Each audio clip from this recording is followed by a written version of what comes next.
Oh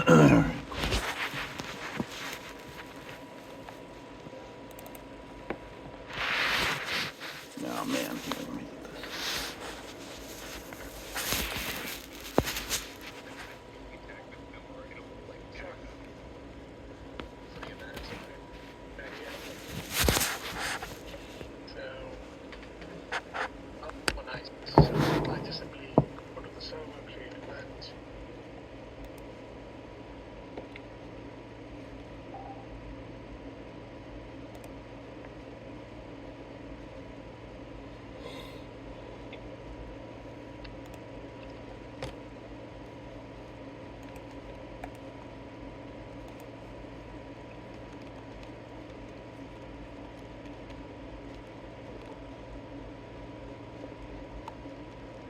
Alrighty, fellas. Happy New Year here.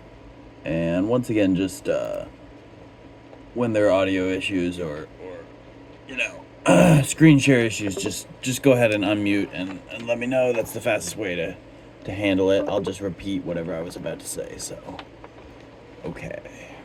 Yeah, it's happening already. Alright, I mean, I can...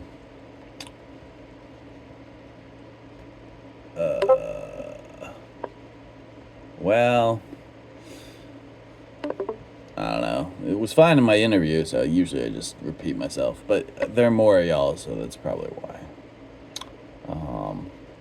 Okay, yeah. Alright, so... I mean, one strategy, of course, is to just go to this link and... not this one. Let me find layers. Wait. Okay, I had it open earlier. Yeah, this one. Okay. Oh yeah, let me provide some context first. Let me go through the whole assignment notebook there.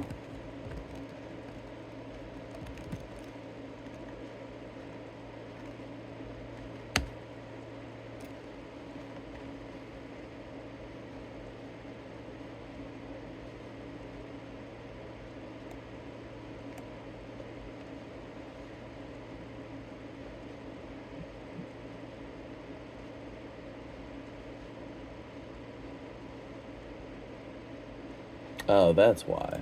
Yeah. Sure. Yeah, so hopefully y'all saw Storm's derivation that he shared. I wanted to make sure that y'all took a crack at it yourself, but it's good to see the answers there as well. Your mic keeps on getting real quiet at the end there. Okay, yeah, I'll speak up as well. That'll help. But, alright, cool.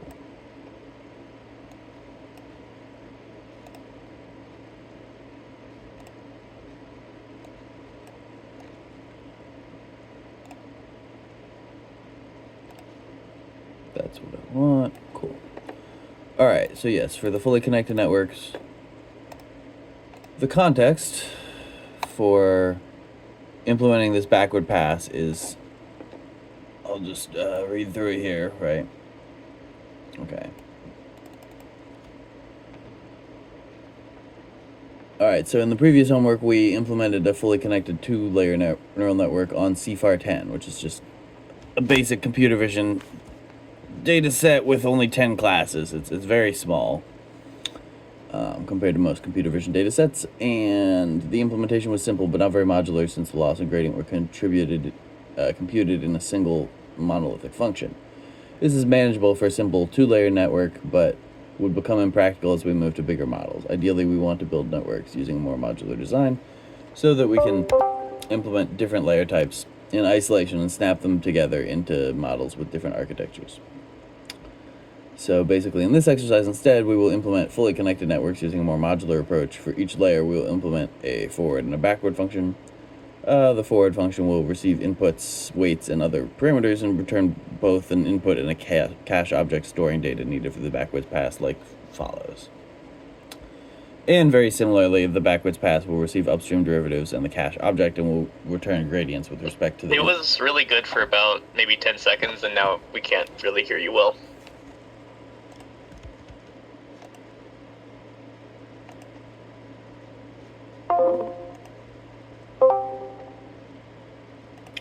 Testing, testing.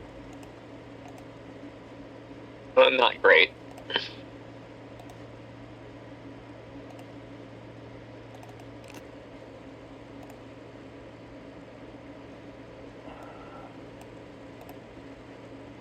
I'm gonna do Storm's tips from last time as well. Go into the mic. Hold on. Let's try this on Zoom real quick. Let me send a link. It's just 5 of us, right? Let's give it a shot. Sounds good.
A warm welcome to Mike. We are switching to Zoom instead, which you can see in the chat.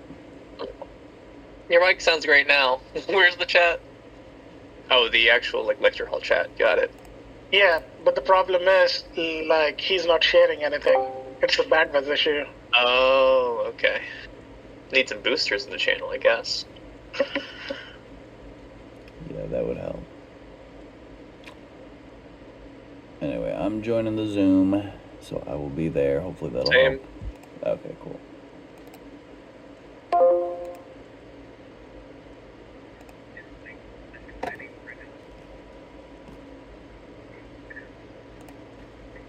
Sure.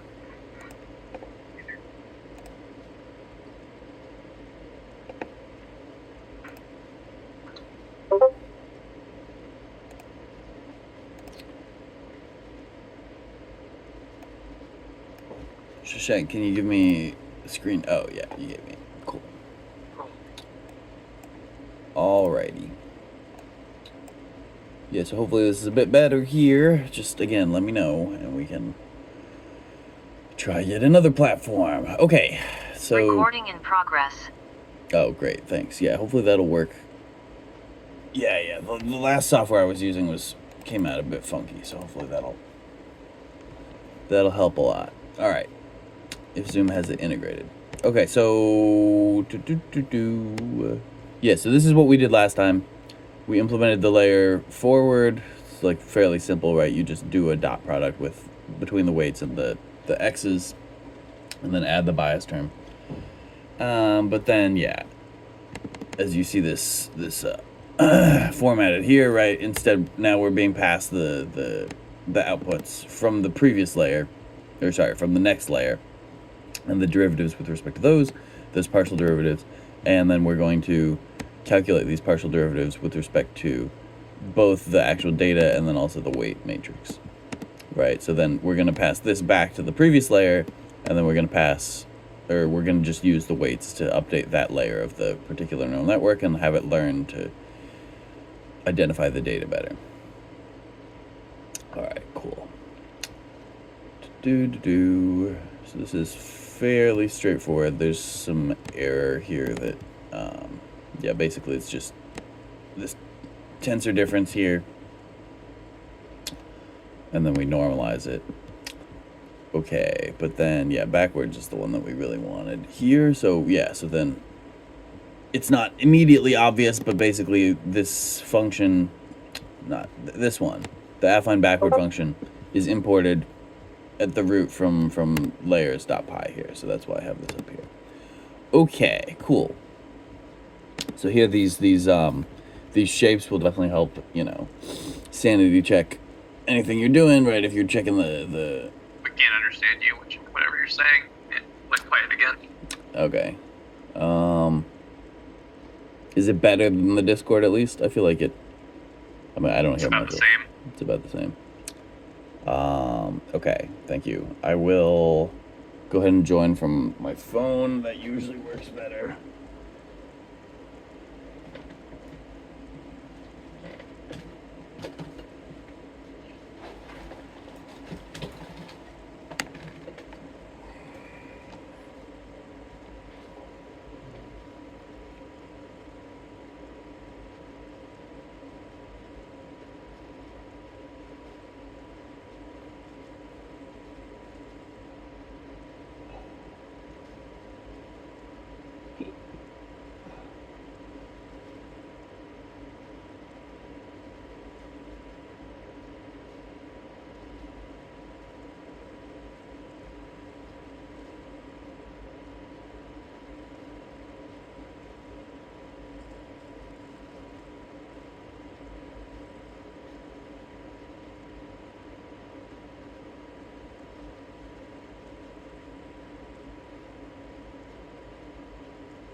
Let me get the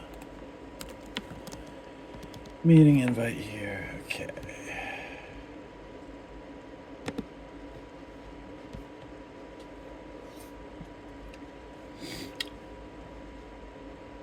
Sharing the audio from the PC. What do you mean, Toilet Witch? There, you mean because?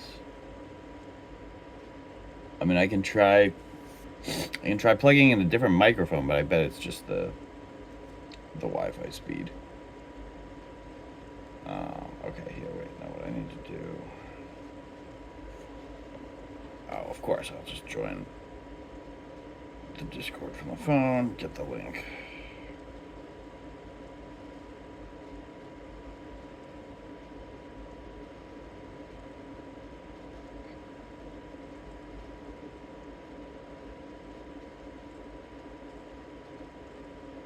Maybe try signing out from Discord.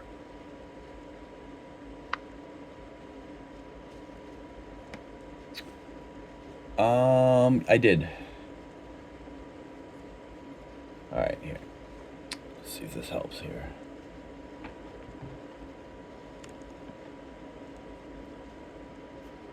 Can you let my phone in there, Shashank?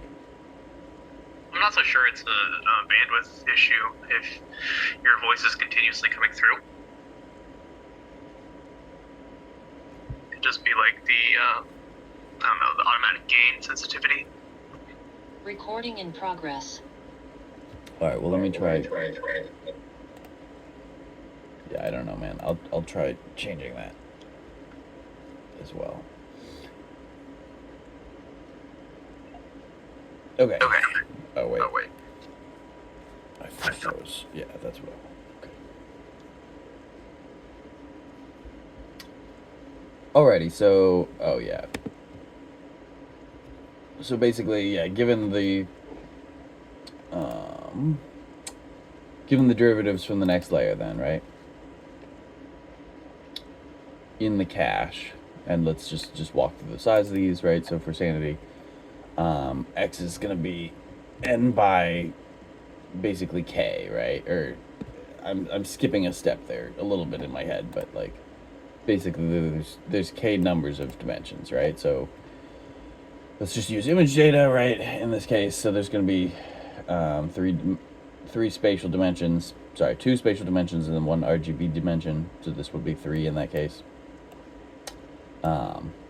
And then the weights are not necessarily going to be, you know, like exactly. How do I say that? Oh yeah, you can see it here, right? Basically, this line just means that I'm taking all the rest of the dimensions of x. That are not the number of samples, right? And I'm just smushing them all into one, like, vector instead, right? I'm just reshaping that whole image and all the RGB values into a single a single column there and multiplying them all together. So that's what this weight is going to, wait, sorry. Let me just make sure I've got that right.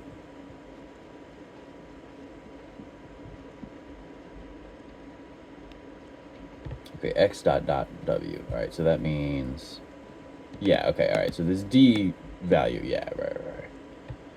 Sure. So the d value then is, like I mentioned, is all of those dimensions multiplied together. And if you went through the derivation yourself, you know, like I recommended you do, I can do that. This will make a lot more sense. But basically we're taking the transpose, and that is the way to handle the derivative, it turns out, on the backward pass there. Just pull that up.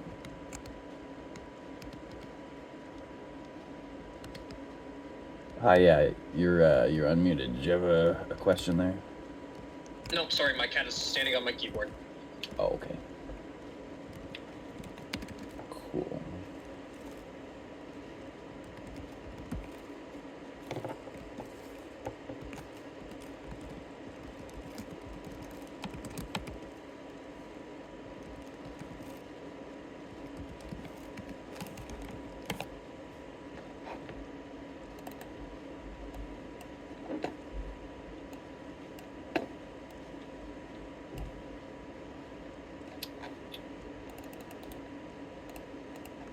Alrighty.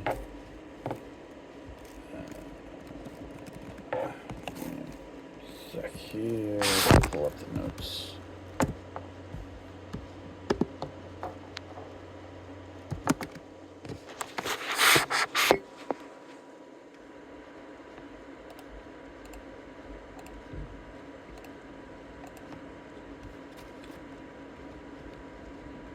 Alrighty, so very similar to what Shashank posted himself, what he went through yet again from scratch. Let's go ahead and take these derivatives element-wise, right? So as I posted before, the chain rule, basically if you have this whole weight matrix and you have the inputs x, when you're taking the partial derivative with respect to x and then also with respect to w, let's just start with partial with respect to x here. We're going to go through element-wise and compute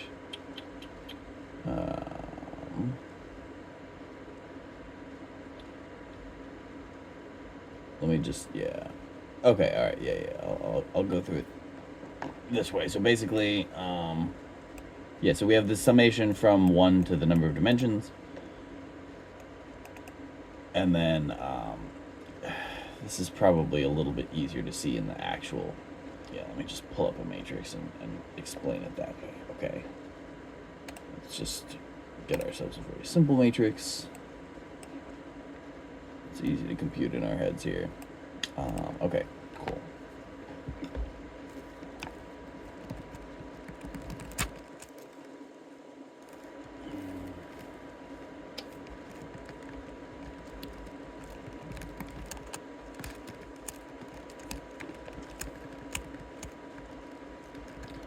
Right, so if we have our weights here, and then we're gonna need 2 by D, right? So let's make that, yeah, 16 by 16 by 3. All right, so let's just make some weights for ourselves there. I mean data, image data.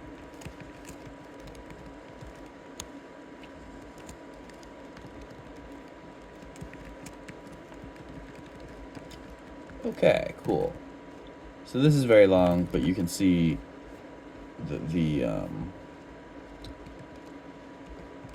just get that 100% correct there. Yeah, so when we do x dot dot,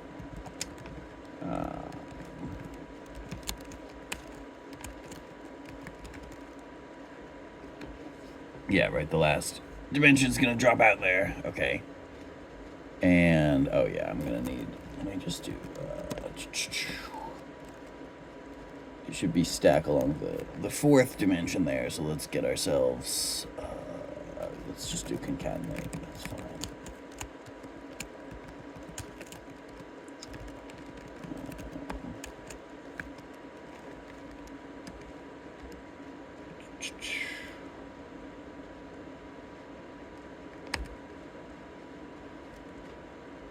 I have to reshape each of those, that's why it's complaining at me.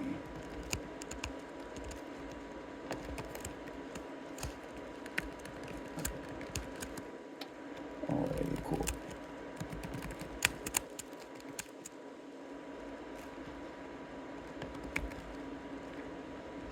Alright, where's the parentheses typo there? Oh, we just need one more right there. Okay, cool. And let's just duplicate the data a few times just to make it kind of... Oh, wait. That's okay. I'll just undo it if I need it. Alright. Yeah, I was gonna say that's... Okay, that's fine. I'll just fix that.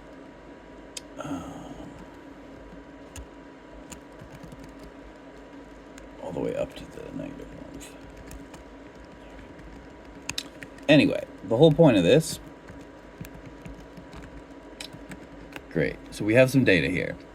Now we are taking the matrix derivative with respect to single elements here, right? So once again, let's just look at our weights here. So this is a little big. That's fine. Let's just only take a little bit of it, right? So if we take a small slice here.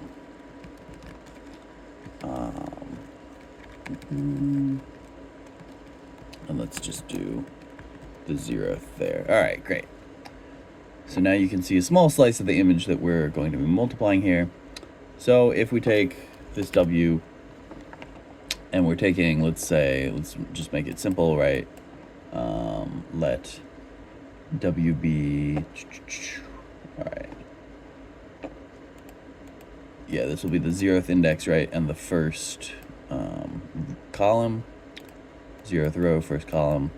And then let's take that with respect to, okay, so in that case, I is going to be 0 here. So then the output, y of 0, is going to be the summation from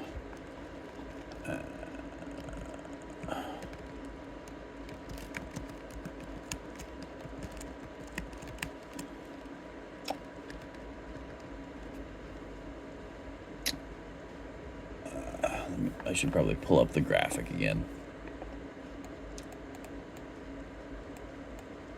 Yeah, okay, so if the 2 is dropping out, then what we're doing is we're going through each time for each element, and we're just multiplying.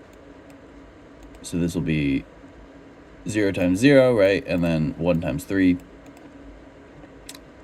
And then we're moving on to the next element, right? So that addition we can see here, right? Because 1 times 3 is just 3, right? And then we move on to the next column of the X image there, and we do the same, right? 1 times 0 plus 1 times 4 is going to be 4, and the same thing, right? 2 times 0 plus 1 times 5 is going to be 5. All right, so now we're going to calculate the derivative with respect to all of these elements, right? So if we're taking the 0, 1th derivative here, then what we want is, yeah, it's just going to be the partial derivative of the y vector, which we're not seeing here, the output basically, right, at element 0 with respect to the x element at 2 there. Okay, and so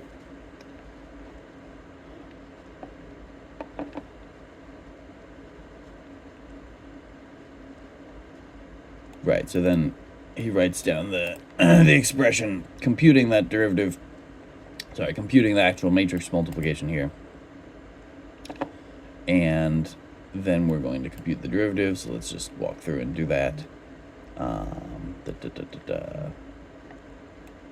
All right, so yeah, in our example, I use the 1th term there, right? Or I guess he's indexing from 1, so it would be the second term. Right, so all these other terms just gray out, right? Because as we go through the derivative, as we go through the image, in this situation, all we care about is this one, right? So all these other partial derivatives, the Jacobians there, that he's using when he calculates the derivative that we're using, are just going to be 0. And then we go through this partial derivative, and we actually just get that's that particular element in the weight matrix. All right, so that looks pretty straightforward, right? If you remember your your partial derivatives there, because all we're doing, when we actually reduce it, is this is the only element that's actually being multiplied element-wise by that one term there in the image data. Okay, cool. So does anyone have questions so far? Is this part pretty self-explanatory, or yeah, just let me know which part is a little bit more confusing. I can clear that up.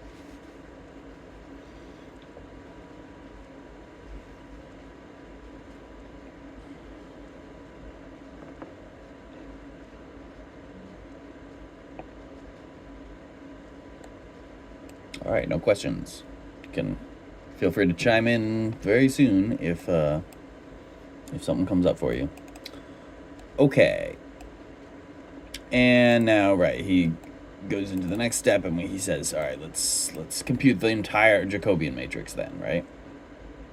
Okay, so we have the larger Jacobian matrix of all of these partial derivatives, right, which is what we're going to backpropagate through the whole process. And as you could see here, right, we just got out the weight matrix for a single element, and we just indexed in like this. And so lo and behold, it turns out that when you take the derivative with respect to x, you get w. What a surprise, right? Very similar to the one-dimensional case. But in the matrix case, it is important to just make sure that each element comes out correctly. And so we are going to get, like it says here, that the overall vector derivative, matrix derivative, tensor derivative, etc., that overall derivative is just w. All right. And you can do the math and check that out for yourself, but it's a really elegant answer there that we get. And so, yada, yada, yada. Okay.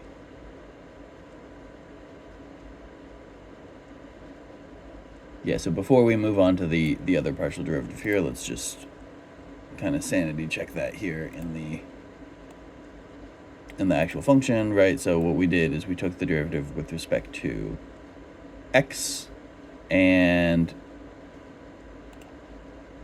what we have to do then is we have to just take the dot product from the upstream derivatives there and take the dot product with w there.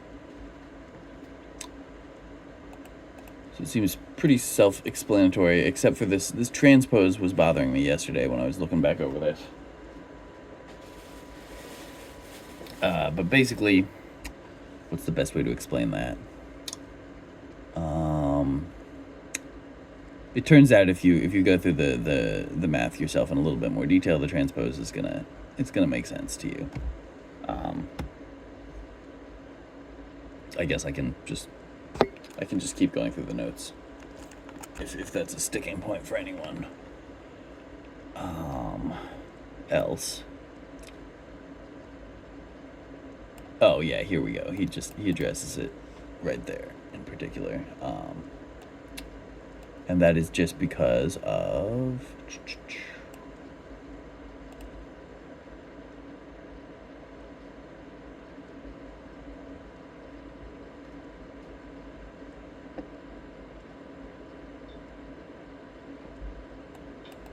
you're just having to left multiply it instead of right multiply it? Okay. Yeah, if you check the dimensions out for yourself, it'll make sense why you're gonna do it that way. I can just walk. Right, but mathematically, it's because you're first it's the weight matrix times x, and now you're multiplying x by the weight matrix. So it's because you're moving it to a left multiply, you have to do the transpose, or else the dimensions don't work.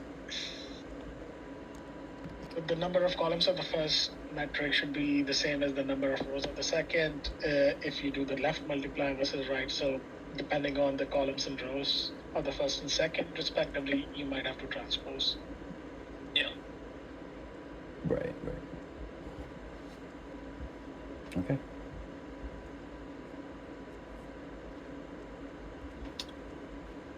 Alrighty. And yeah, so now they're both important, but let's also go through the W here. Derivative with respect to W. And, intuitively you would just kind of anticipate that it, given that this is how this result turned out, that it has something to do very simply with just X, right?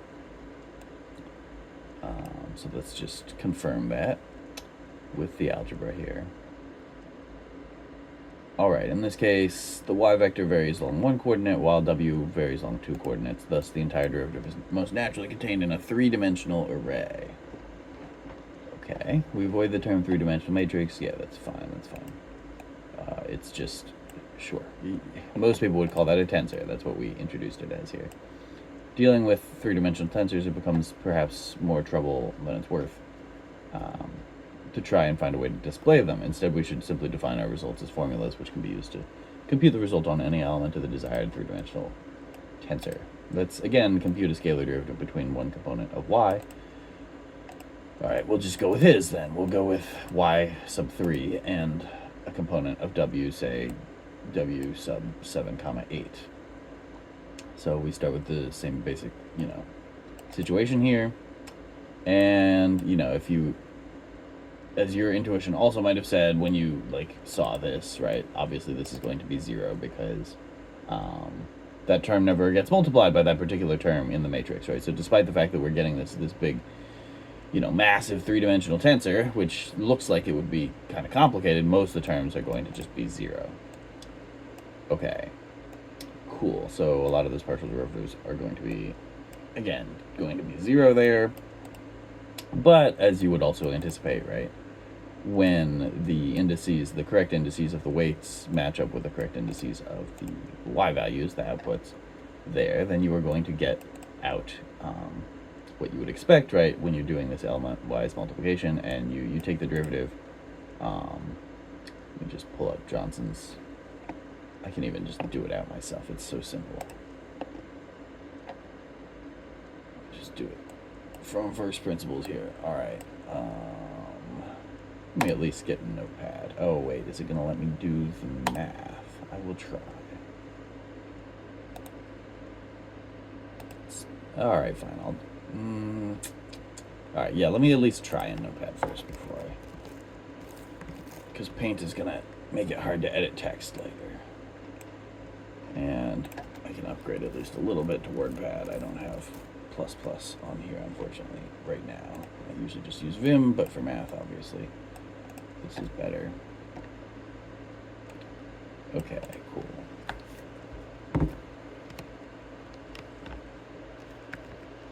So when we have a function of a simple product, right?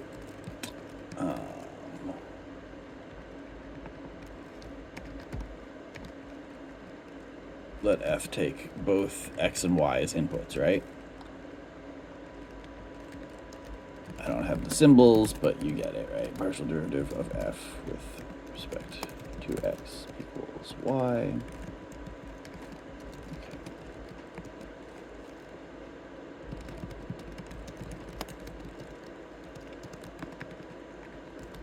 Right, another way to write this is just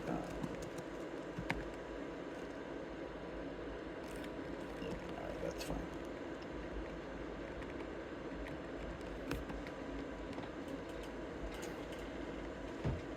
And I mean, if you haven't taken the underlying calculus in a while, this is basically just it's basically just the power rule, right? You just keep the other variables a constant when you're taking a partial derivative with respect to that other variable, right? So similar to, if you recall your calculus, right? It's fine. I don't need to over-explain that part. Should be pretty straightforward. All right. Cool. So, right. So we get this element-wise value of x here, right? So as I mentioned before, the intuition should be that we're going to get x in the end. And in fact, when we go through the derivation, we do in fact get x. Okay. In general, when the index of the y component is equal to the second index of w, the derivative will be non-zero, but will be 0 otherwise. Yeah, exactly as I said there. Yeah, so when the element of y matches that second element of w, then you're gonna get the first element of w out in the I there is going to be the subscript of the x there. Okay, but the other elements of the 3D array will be 0. Yes, great. If we let f represent the 3D tensor representing the derivative of y with respect to w, where notation, then notation. Oh, so the k has to match. Yeah, right, exactly. As you would anticipate, right, this only when the k is equal to the I will you get anything other than 0. So all the other entries are going to be 0. All right, and then finally he goes and decides to define a new two-dimensional array. Or I don't know why he keeps using array, but maybe because in NumPy it's called arrays. A tensor, a new two-dimensional tensor, or matrix in this case. We can see that all the information we need about f can be stored in G, and that the non-trivial part of f is really just two-dimensional, not three-dimensional. Okay, sure. Alrighty, so then multiple data points. Okay, so basically here he's just saying, all right, so now x is going to have, there's going to be 1,000 images that we're doing machine learning on, right? There's going to be n images. And so, when we go through the derivative, all we're doing is we're doing that in parallel, right? That's, once again, to flog a dead horse, right? The whole point of NumPy and GPUs is that everything can be done in parallel, so you can train on all of your image data at once. And it's basically, it's only marginally slower because basically you're just throwing these tensors around and doing the derivatives and the matrix multiplications, the convolutions, etc., all on all of the images at once. That is the power of NumPy. Okay. Yada yada yada, yada yada. Okay, so as you would anticipate, right? Oh, I thought we were doing the with respect to W now. Why did he? Maybe I got him mixed up in my head a little bit. Yeah, wait. dy dw is. Okay, maybe he's just incidentally getting that result in a different. Oh, no. He's just going back and doing it for multiple data. Yeah, of course. Multiple data points. We already got the result that we wanted here, where you're going to get x. Okay. Alrighty, cool. Alright, so let's turn away from the math for a bit and just see that implementation here. So, as you would anticipate, right, we're going to have d out in this dot product of the derivative yet again, but then we have to reshape it a little bit just to make the dimensions a little bit more sane. We're just getting out a single column of y values, right, for each of the images. We do not care how large the image is when we're giving our prediction. All we care about is the class, or if we're in a more complicated network, right, the scores with respect to all of the other features that we are engineering into the system, right? So, for example, edge detection, corner detection, right? In the layers of the neural network that are closer to the image, right, the edge and corner detection will be what the network ends up learning. So when it learns, whether there's a cat on your keyboard in the picture, it's going to identify, the corners of its ears at a certain shape. It's going to identify, the curl of its tail, etc. All the things that we know, make the cat a cat.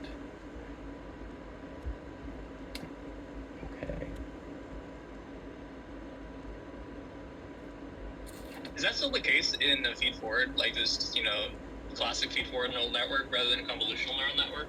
Is it still learning like features based on the the vector of numbers that you input through each layer? It's a good question.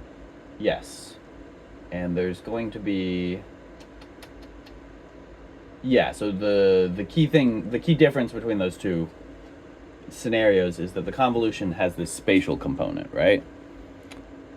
Right, so when you're saying like it's learning the edges of the ears from the whiskers, I am hesitant to believe that a feed-forward neural network can also learn those features without the spatial component. Interesting. Well, it does all right. I mean, it does all right, but I don't know if it learns like actual visual features, right? I see. It's a good point. Yeah. Does it learn? Yeah, because the entire point of the filters in the convolutional neural network is to learn sorts of features, and the network learns its own features, and then it can learn things like circular features or like wheel-like features, face-like features. But in a feed-forward, you actually have to you have to unsqueeze or is it squeeze? But you turn it into a vector, so you can actually pass it through the network. Sure. I mean, I guess there's still some component of the spatial dimension in the sense that, like, adjacent elements in that regular vanilla feed-forward matrix, right? Those adjacent elements are still going to be linked in some spatial way. Like, it's not quite as like, I'm not sure that, yeah, exactly like you said, I'm not 100% sure that it would learn a corner or an edge or a circle in that particular way, but it would, it definitely, it has the capacity to do that. It probably wouldn't be quite as straightforward as in the convolutional case. You're right. Convolution will be more optimal compared to the simple feed-forward. Usually the corner or edge detection is a small portion of the metric which is going through a filter which is calculating the derivative of it. So if it is a small specific filter which is going through the convolution neural network, the derivative calculation will be more evident as compared to when you are passing the entire range. And that might be slightly more confusing for the neural network. Right, I'm just arguing that the feed-forward network, you lose a lot of those spatial features because you have to turn it into a vector rather than having the 2D or 3D element you can use with convolutions. Yeah. Yeah, I mean, the data don't lie, right? Convolutional neural networks are much better at image detection than just simple feed-forward neural networks, so yes. Okay. Cool, so just to finish up these derivatives here, oh yeah, I didn't do the bias term on the backwards pass here. Alright. Oh, interesting. So it turns out we're just summing up the partial derivatives. And if I wrote out the equation, it would make even more sense, but basically that's going to just be, because you have w dot x plus b, right? So we're taking a derivative with respect to,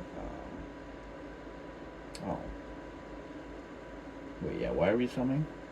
Okay, let's look at the dimensions there to just check that. So our outputs are going to be of size n by m. And then our bias is, that's why. Right. So we're basically, we're just summing over all of the, the samples, right? Yeah, that's all we're doing. It's fairly straightforward. And so in that way, we're going to knock our biases up or down a few notches depending on the magnitude and direction, right? With the parity there, whether they're positive or negative of those derivatives that are passed from the previous layer. Cool. And I think that pause here. Yeah. The meeting is automatically going to terminate in like 1 minute and 40 seconds. So probably we can create another meeting and continue there. Yeah, let me just do that then. Thank you. I'll stop the recording now. Recording stopped. Oh, we had some questions in the chat as well.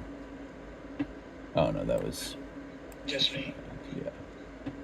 And then Witching Hour posted that the transpose is going to be... Oh, right. Just an explanation of the transposition there. Yep. Alright, cool.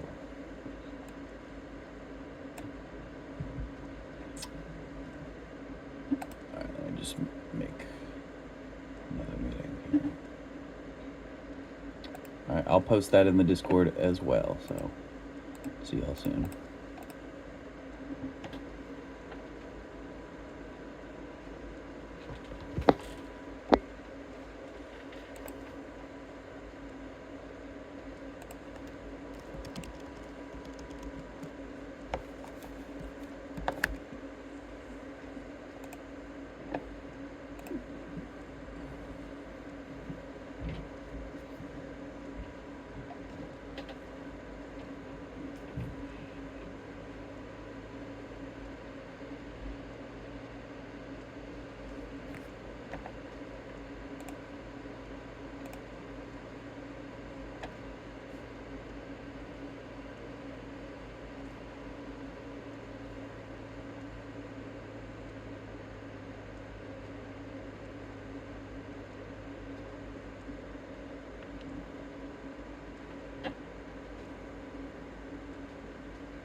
Alrighty.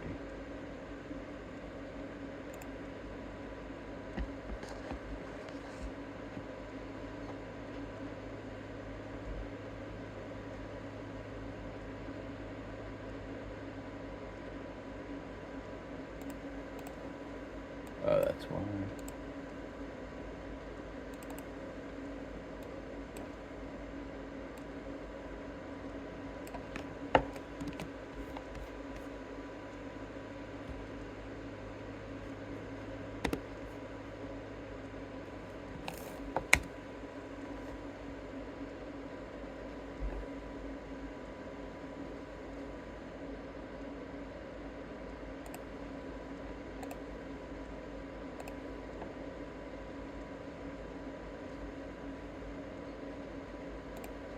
Just letting you know you have your phone camera on. Yeah, that is intentional there. If it slows things down, we can edit that. Sounds good. Oh yeah, I just have to maybe make my other account co-host, and that should.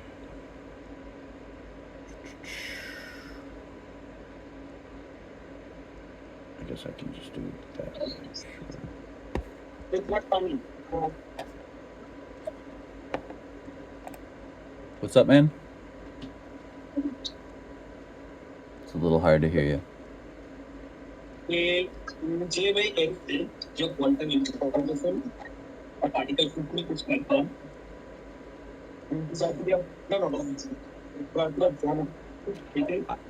I really can't hear you, man. Sorry.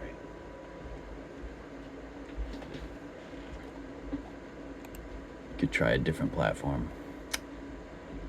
Oh yeah, has the audio been better since we switched to Zoom? Hopefully that will. You switching to your phone helped a lot. I don't know if it was switching to Zoom. Okay, cool. Yeah. Good to know. Good to know. Oh yeah, I hear. Before batch norm, let me do it for the convolution, as we mentioned earlier, is very important. Some large language model and other. All right, let me let everyone in. Oh wait, do I have screen share on? I thought that was the whole point. No. Yes, of course. Right. Fix that up. Alrighty. Welcome back, everyone. Long time no see. Okay, so drop out. Yes, convolution. Okay, cool. So yeah, that part of the notes was also present in Shashank's reworking. Thank you for that, man. Made it very clear. A lot of times, good old-fashioned pencil and paper is even simpler than just working it out on the computer. Okay, so... Right, okay, so we have convolution. So for those of you who have not worked on convolution yet, let me just pull up that excellent infographic that I used to study this. Give me a moment to find it.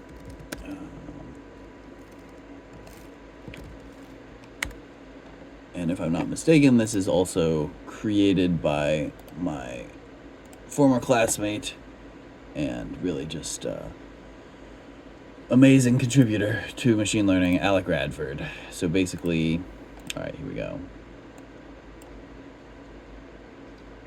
Yeah. So as you can see, the smaller convolution filter is walking over the entire image there. In this case, we have stride 1, we have filter size 3, and we're just adding up all of that, for example, if it learns an edge detection, right? If it learns that it's going to fire it. Yeah, sure.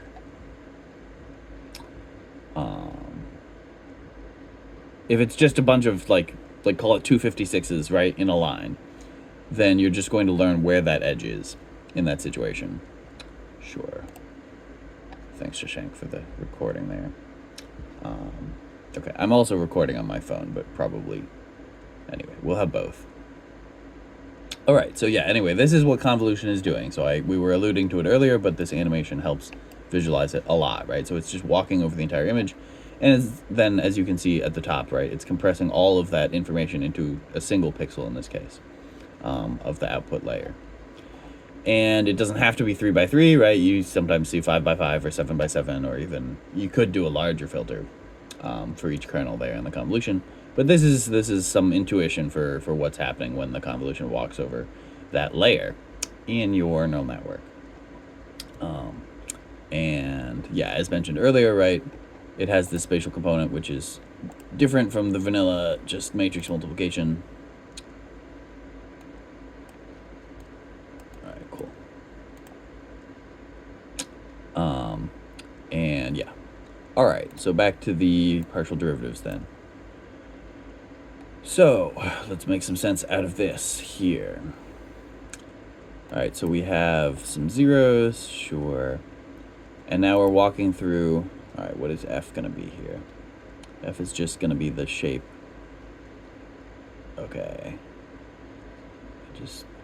Do they give us the shapes again, or do I have to compute that? Oh, it's just the filter size, right? F should be the filter size. So in the case we just saw, it would be 9. Okay. Heights, wait.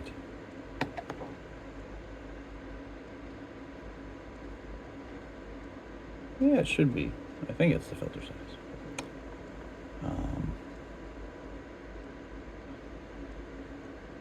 Okay. Alrighty, so what are we doing here? You know, as you would anticipate, it's quite similar, right? You have this X. This is basically just X with some padding. And then you were doing this element-wise, you know, multiplication with D out, right? So instead of just magically kind of doing it in one big dot product, all we're doing in this situation is basically the same kind of derivatives, element by element. And it's pretty straightforward. Okay. And then they're just cutting out the pad, right? At the end. Alrighty. Yeah, if you want me to walk through this derivative, I can, yeah, I can just do another example.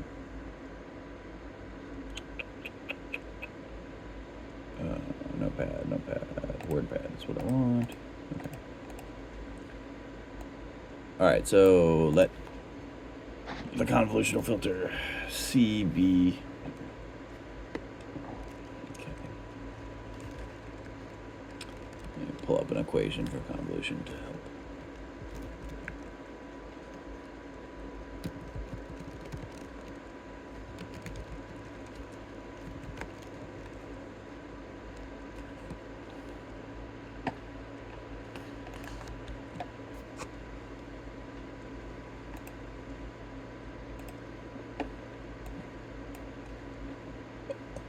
Excuse me.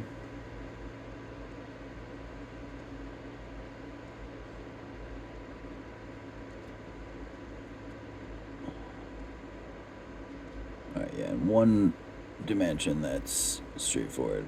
Here's another great. Excuse me.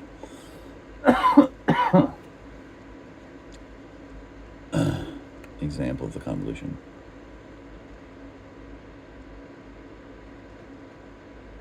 Okay. Just give me, like, there should be one equation here. Alright, maybe it's not in this class's notes. Maybe I'll have to go elsewhere.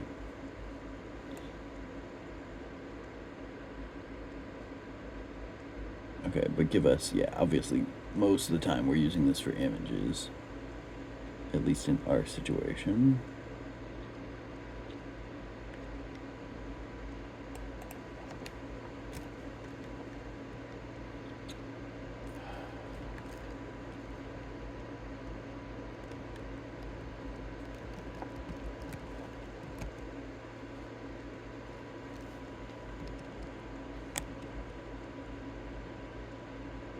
Alright, I mean, I guess I can just...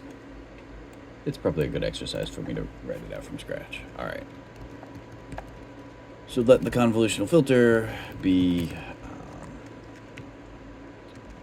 let's just take one of them that they were using there, right? So a fairly straightforward edge detector.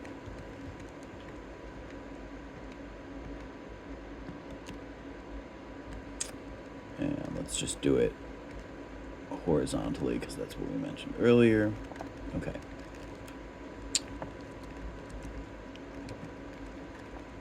Right, so if we have negative values on both sides of the edges, that'll help us detect edges in this way. There's plenty of different versions of this, though, right? You can have let's do it this way for now. All right. Obviously, in real life, your edge is probably going to be thicker, so you're probably going to want ones on the bottom or on the top, depending on which type of edge we're detecting. All right. Okay, but so this is going to be our filter, just for simplicity's sake. And then as we run it over the image, let me just pull up the image data that we already have. X, yeah.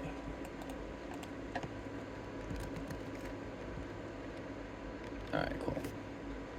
So as we're running our convolution over our sample images here, in the training data, we are going to, I guess I can also just literally walk you through the element-wise multiplication here.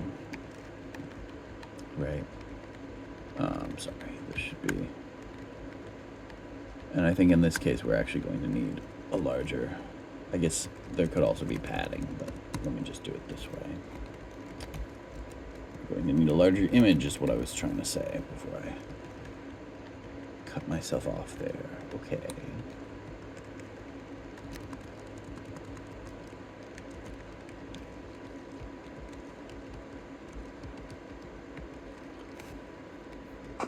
All right, so as our convolution is walking over the image like so, right?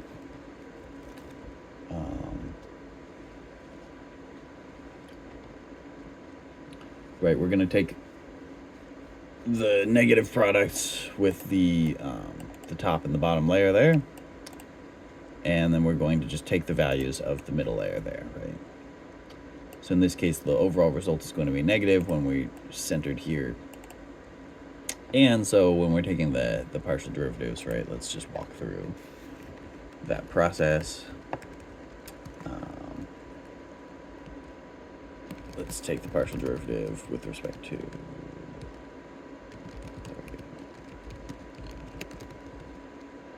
x. No, let's do the conv sub I comma j, where I is equal to, let's do conv of 1 comma 2, right? All right.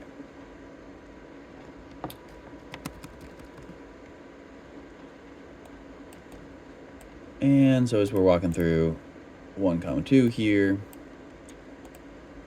let's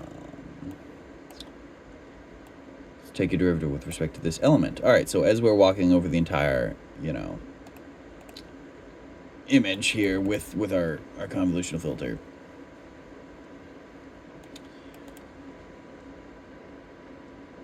as you would anticipate from the previous situation, from the previous derivation that we did, the derivative with respect to that element is going to be And just make sure that I'm getting the right answer there. It's just going to be the output times the x value at that location, right? So you take a look, that's this line here, right? And all we're going to do is, okay, we're striding.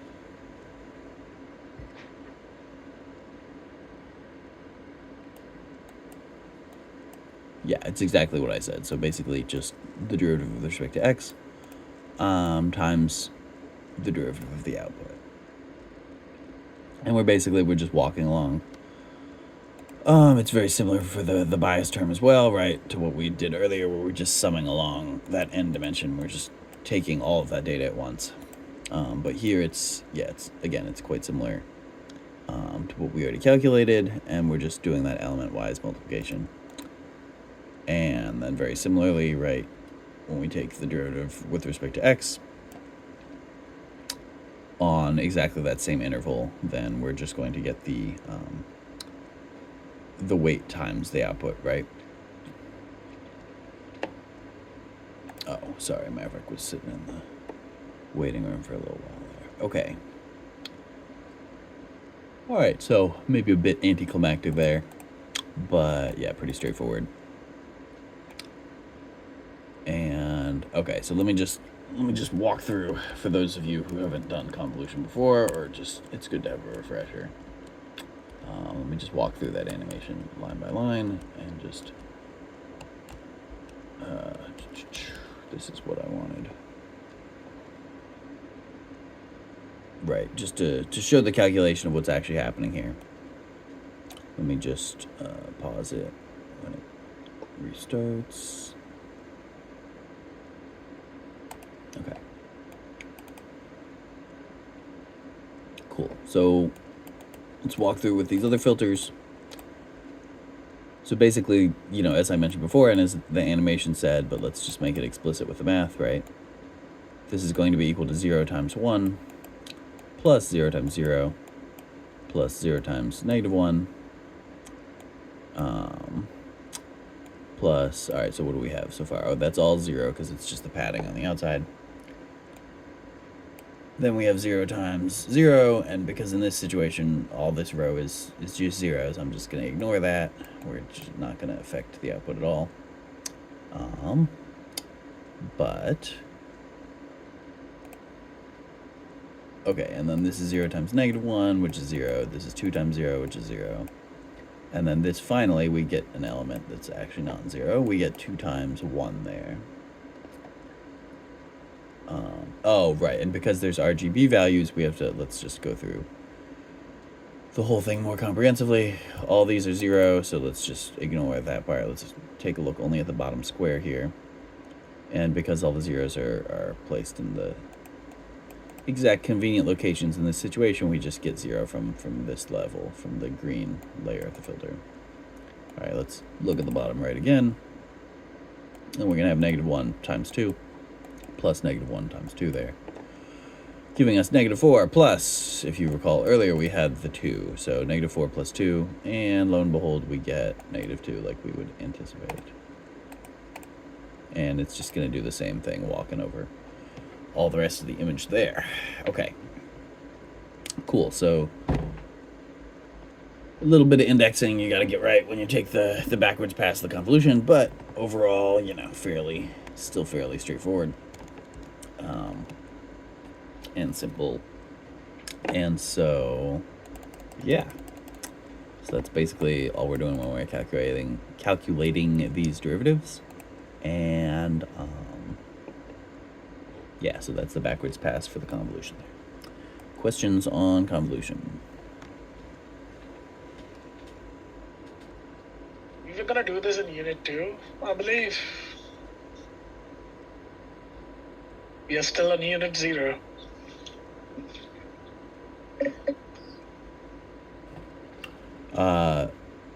Wait, sorry, can you repeat the question? Unit 2? Yeah, the original plan was to implement neural network for Unit 0 with backpropagation, and then try out a bunch of things for the multi-layer perceptrons as a part of Unit 1, and then we do convolution and recurrent neural networks in Unit 2. Oh, I see. Anyways, good to learn this.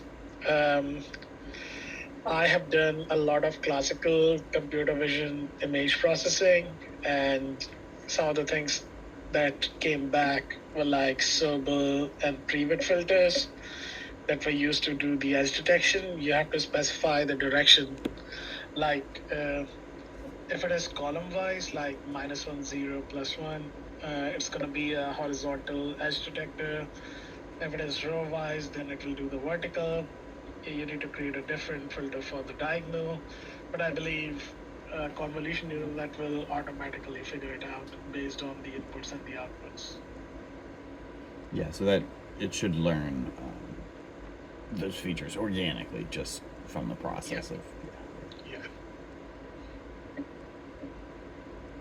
Yeah, the lovely flexibilities. You don't have to handcraft these features in this situation. So in particular, in a situation where there's a very deep neural network where there's a lot of different convolutional filters, and they're each learning at a different layer of abstraction, right? Yeah. Then, there's other coloration, right? So for example, as we talked about the snow in the background of the wolf pictures from a few lectures ago. If the snow happens to be, if all the pictures happen to be taken at sunset, right? So the snow is reflecting the sunset colors there, then those are going to fire in that particular domain, right? Regime of the filter, and it'll just learn that color. And similarly, more importantly, what it's trying to learn, right, is the actual cat.